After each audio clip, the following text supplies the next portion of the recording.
내 남편은 한마디로 쫌생이다.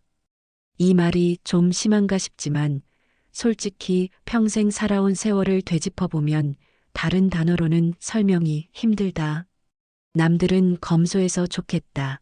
절약하는 남편이면 얼마나 든든해라고 말하지만 절약과 쫌생이는 분명 다르다.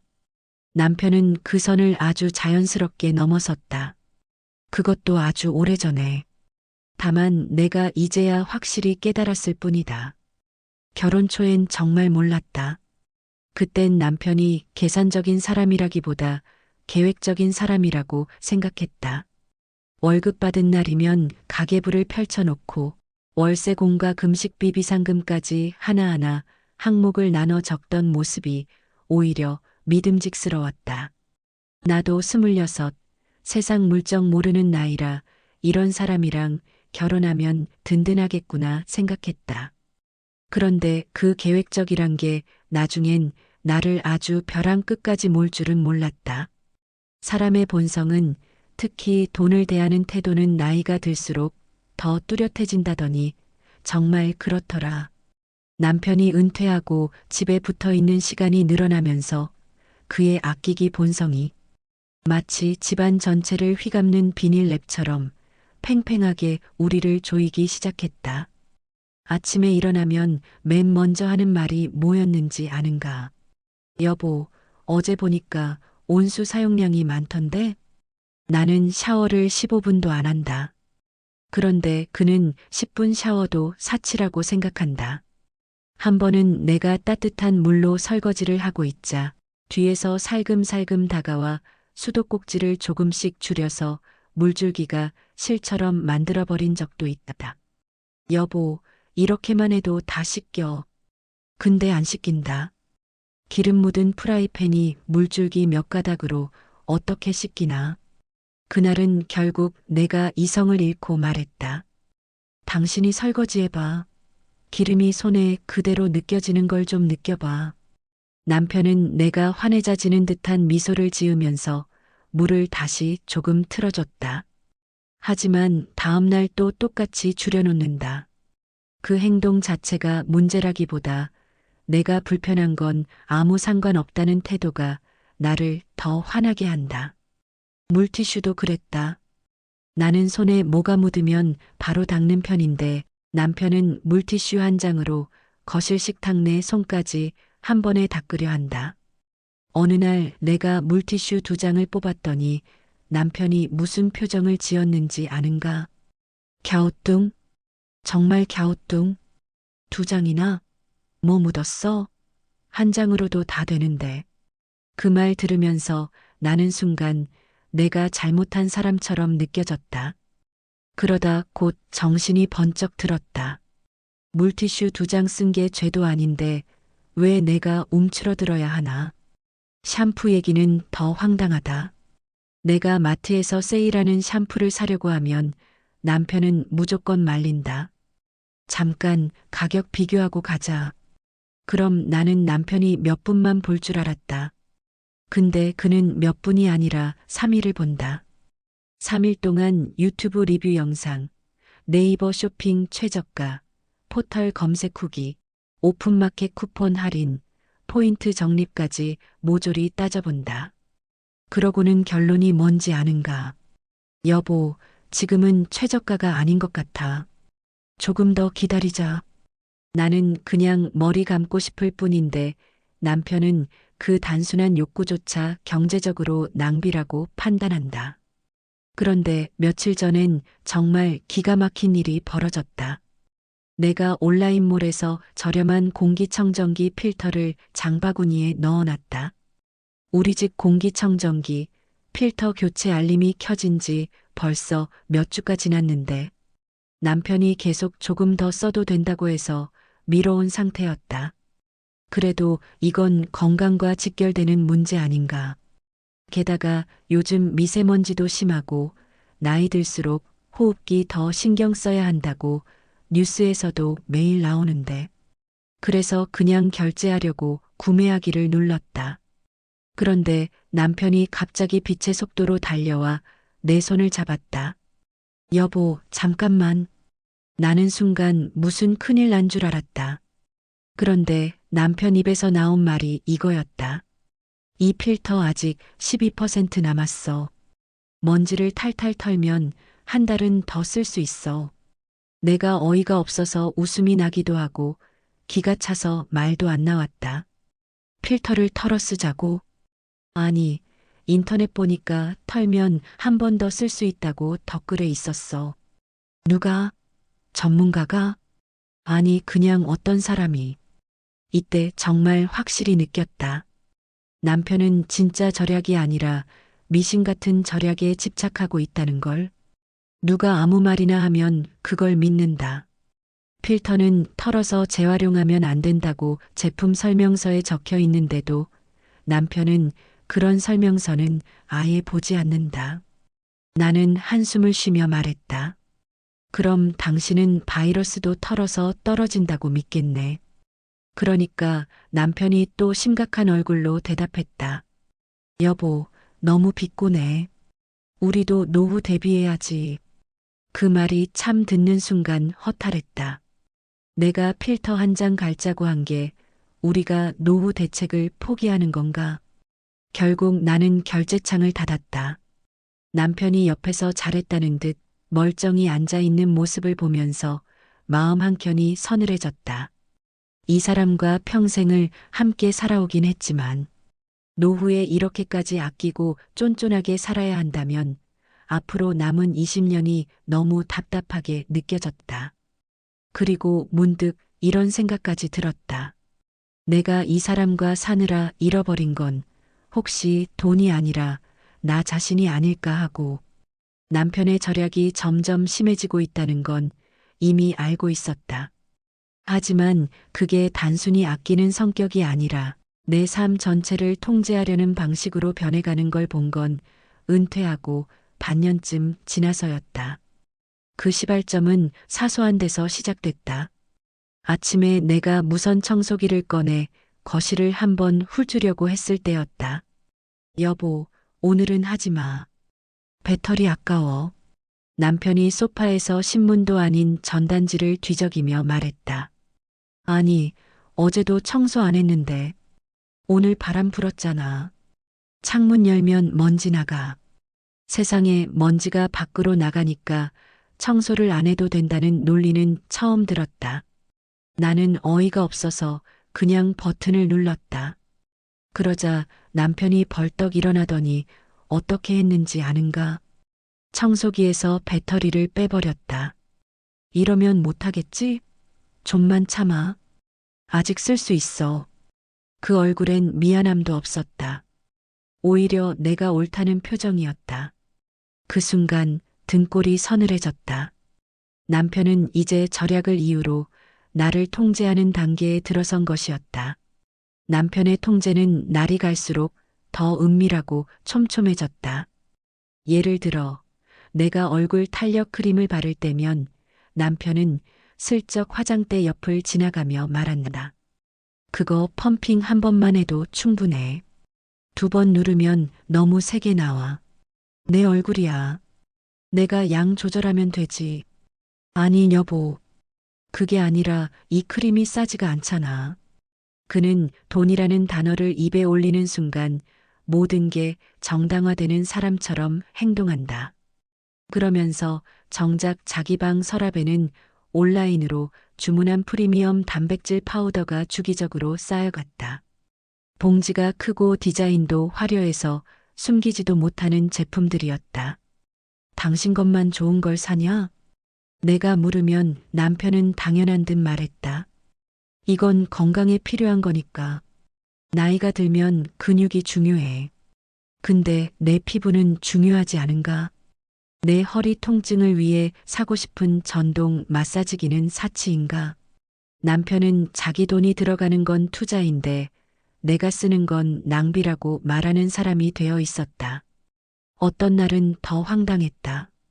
내가 소파에서 다리가 저려 발순한 마사지기를 찾고 있는데 남편이 거실장을 뒤져서 꺼내주더니 말하는 것이다. 이거 단계는 1만 써. 3까지 올리면 수명 줄어. 아프니까 올리는 거야. 아파도 참고 써. 그래야 오래 써.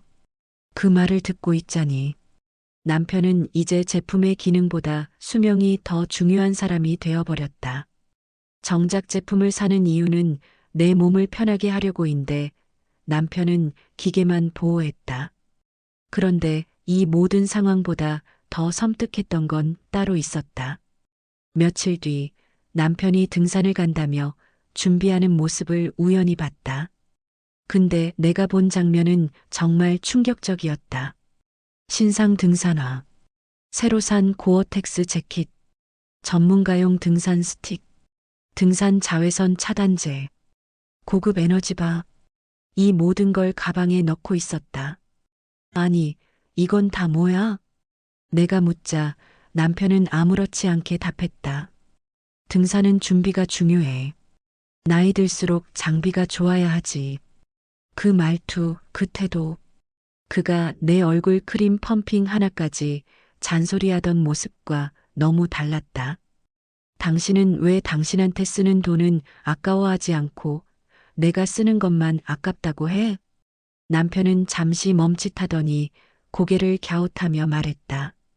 여보는 돈 쓰는 게 좀 감정적이잖아.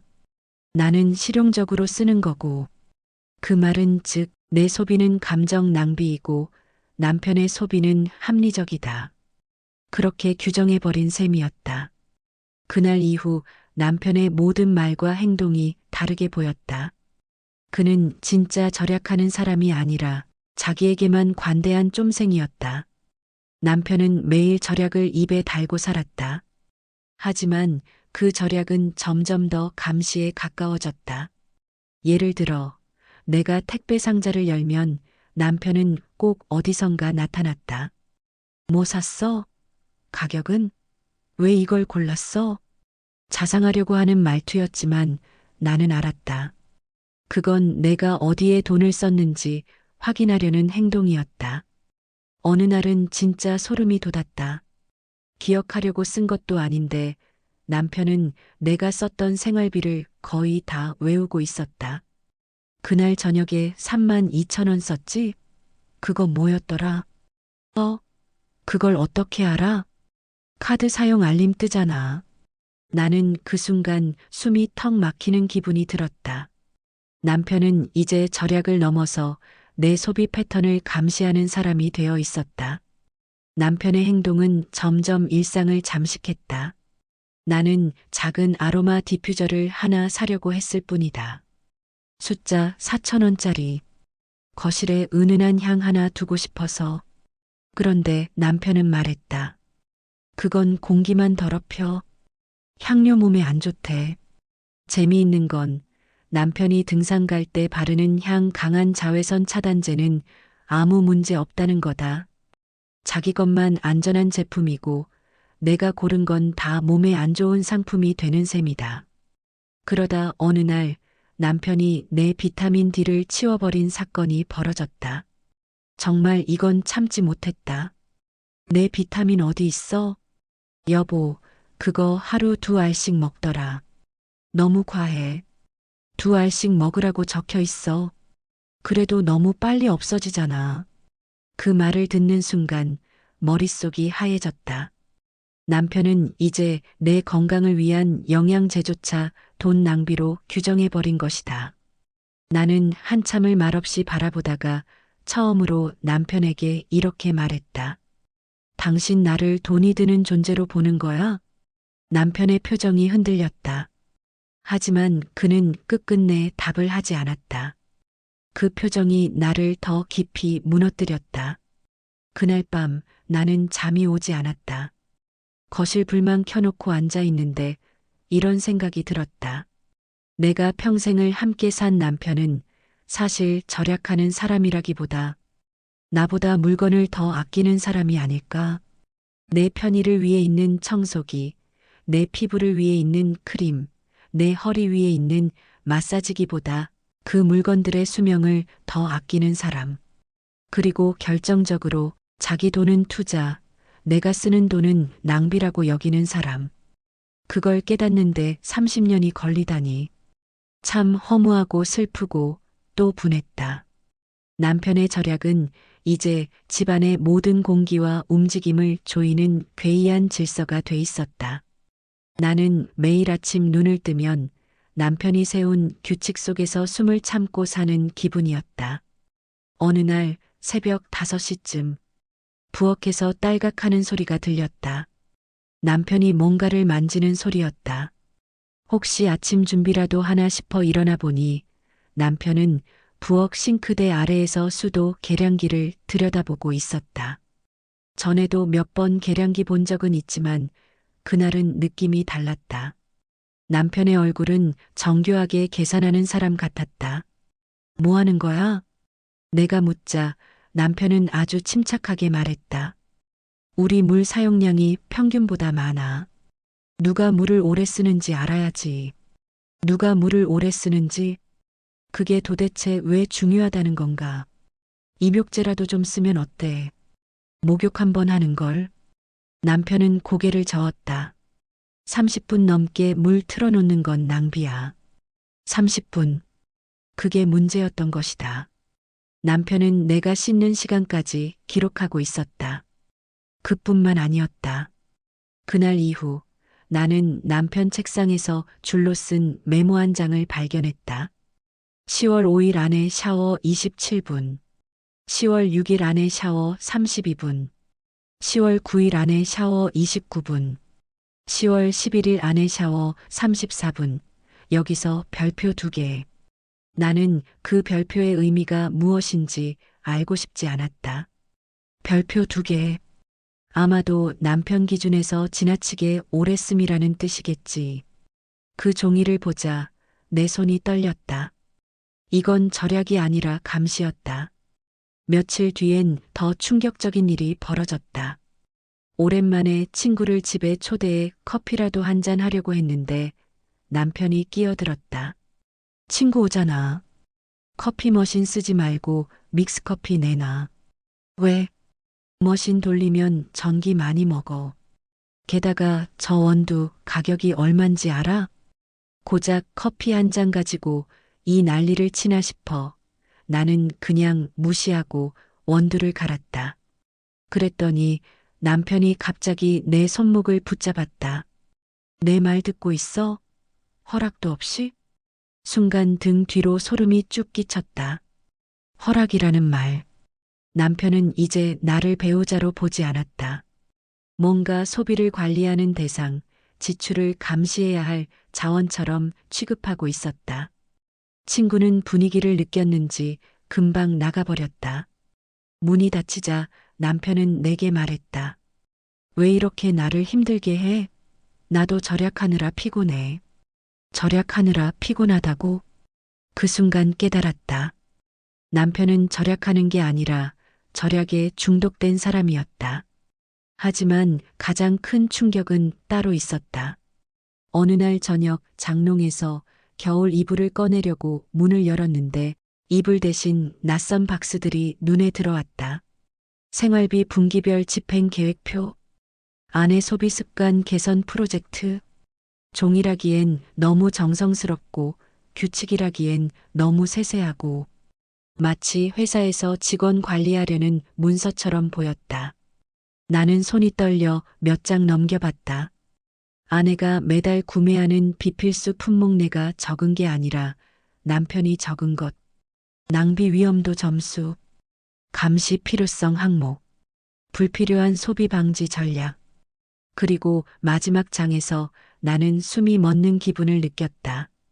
물품 접근 제한 구역 설정, 스킨케어 제품 사용량 제한, 주방 소형 가전주 2회 이하 사용, 온열 매트 가을철 사용 금지, 전동 마사지기 통증 호소 시 검토 후 허용.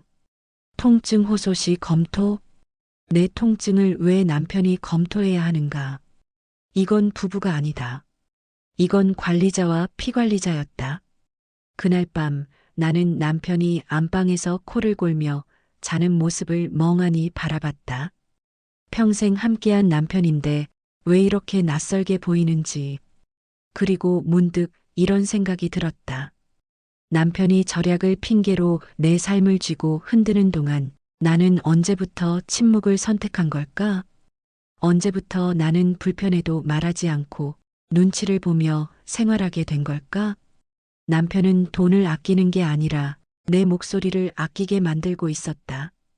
그리고 그 침묵이 지금 이 지경을 만들었다. 나는 어느새 남편을 무서워하고 있었다. 물건 하나를 손에 잡기 전에 이걸 써도 되나? 남편이 뭐라고 할까? 오늘은 지출 기록에 뭐라고 적을까? 라는 생각을 먼저 하게 되는 나 자신을 발견했다. 그때 깨달았다. 이건 단순한 절약도 검소함도 아니다. 이건 경제적 가스라이팅이었다. 그리고 그날 밤 아예 결정적인 일이 벌어졌다. 남편이 잠든 줄 알고 휴대폰을 보는데 알람에 뭐가 계속 떴다. 남편이 설치해둔 스마트 콘센트 사용량 모니터링 앱 알림. 하루 동안 내가 쓴 전기 제품의 사용량이 남편 휴대폰으로 실시간으로 전송되고 있었다. 전기 포트 1분 작동, 전기장판 예열 3분, 드라이어 4분. 나는 그 알림을 보는 순간 손끝이 얼어붙었다. 이건 절약이 아니라 감시 체계였다. 내 하루가 통째로 남편에게 보고되는 구조였다. 그래서 남편은 내가 뭘 쓰든 바로 나타날 수 있었던 거다. 여보, 그거 끄지? 여보, 오늘 또 오래 썼네? 남편이 무섭도록 정확히 알고 있던 이유. 전부 이거였다. 나는 남편의 얼굴을 바라봤다. 코를 골며 자고 있는 그 얼굴이 어둡고 낯설고 더는 믿을 수가 없었다. 그 순간 나는 결심했다. 더는 이렇게 살 수 없다. 남편에게 아낀다는 이유로 갇혀 살 수는 없다. 남편의 절약을 넘은 통제는 이제 끝을 봐야 하는 문제였다. 남편의 쫌생이 같은 집착은 결국 폭발했다. 그날도 사소한 문제였다. 사소한 아주 사소해야 했던 문제. 나는 단지 주방 수세미를 새 걸로 바꿨다. 며칠 전부터 눅눅하고 냄새가 올라와서 그냥 편의점에서 하나 사온 것뿐이었다. 그런데 남편은 수세미를 보자마자 얼굴이 굳었다. 이거 왜 바꿨어? 아니, 냄새 나잖아. 이 정도면 바꿔야지. 남편은 수세미를 집어들더니 세면대 위에서 꾹꾹 비비며 냄새를 맡았다. 아직 쓸 수 있어. 이거 삶으면 한 보름은 더 간다니까? 그리고는 그 수세미를 압력솥 뚜껑 위에 가지런히 올렸다. 그 순간 뭐가 확 끊어졌다. 그만 좀 해. 내가 집에서 뭐 하나 바꾸는 것도 당신 허락받아야 돼. 남편은 놀란 표정도 아니었다. 오히려 차갑게 말했다. 아끼는 게 나쁜 거야? 당신이 펑펑 쓰니까 내가 통제라도 해야. 통제. 그 단어가 내 귀를 찔렀다. 나는 떨리는 손으로 싱크대 서랍을 열었다. 그 안에는 늘 남편이 숨겨놓은 영수증들이 있었다. 내가 사온 물건들 가격을 적어놓고 옆에 불필요, 대체 가능, 호사 같은 단어들을 빨간 펜으로 적어둔 영수증들. 이거 다 뭐야? 내 목소리는 거의 속삭임이었다. 남편은 시치미를 뗐다. 관리한 거지. 가계부는 이렇게 써야. 나는 영수증을 손에 쥐고 거실 바닥에 내던졌다. 영수증들이 허공에서 흩날리며 바닥에 떨어졌다. 그게 마치 우리 결혼 생활이 찢어져 내려앉는 소리 같았다. 당신 병이야. 내 입에서 나온 말이었다. 남편의 눈이 벌겋게 달아올랐다. 뭐라고? 내가 병이라고? 이 집 돈 누가 벌었는데? 나도 벌었어. 그리고 당신이 번 돈으로 산 집이라도 내 삶까지 당신 소유는 아니야. 남편은 말이 막힌 듯 입을 열었다 닫았다. 그 순간 전화기 알림이 울렸다. 딩. 카톡 메시지 하나. 남편 휴대폰이었다. 잠금 화면에 툭 떠오른 문구. 필터는 잘 쓰고 있어? 지난번처럼 털어 말리니까 또 새 것 같지? 역시 아껴야 부자 되는 거라니까. 보낸 사람 이름은 동이네. 며칠 전 남편이 동창회 갔다 온다는 그 동이었다. 나는 목이 말라 아무 말도 할 수 없었다. 남편은 황급히 휴대폰을 들고 화면을 덮었다. 그냥 친구야. 재테크 얘기 좀. 하지만 그 대화의 말투는 너무 다정하고 너무 익숙했다. 그리고 무엇보다 내게는 단 한 번도 해준 적 없는 방식이었다. 당신 나한테는 수세미 하나도 못 사게 하면서 그 여자한테는 같이 아끼자고? 나는 차갑게 물었다. 남편은 말이 없었다. 그 침묵이 답이었다. 나는 천천히 옷장을 열고 여행용 캐리어를 꺼냈다. 그 안에는 사실 몇 달 전부터 내가 조금씩 모아둔 물건들이 있었다. 칫솔, 속옷, 몇 벌의 옷, 그리고 주민등록등본 복사본. 오늘이 그날이 될 줄은 몰랐지만 이대로라면 영원히 못 떠날 것 같아서 미리 준비해둔 것들이었다. 남편이 캐리어를 보며 다급히 말했다. 지금 뭐 하는 거야? 다들 사는 게 이런 거야. 나는 웃었다.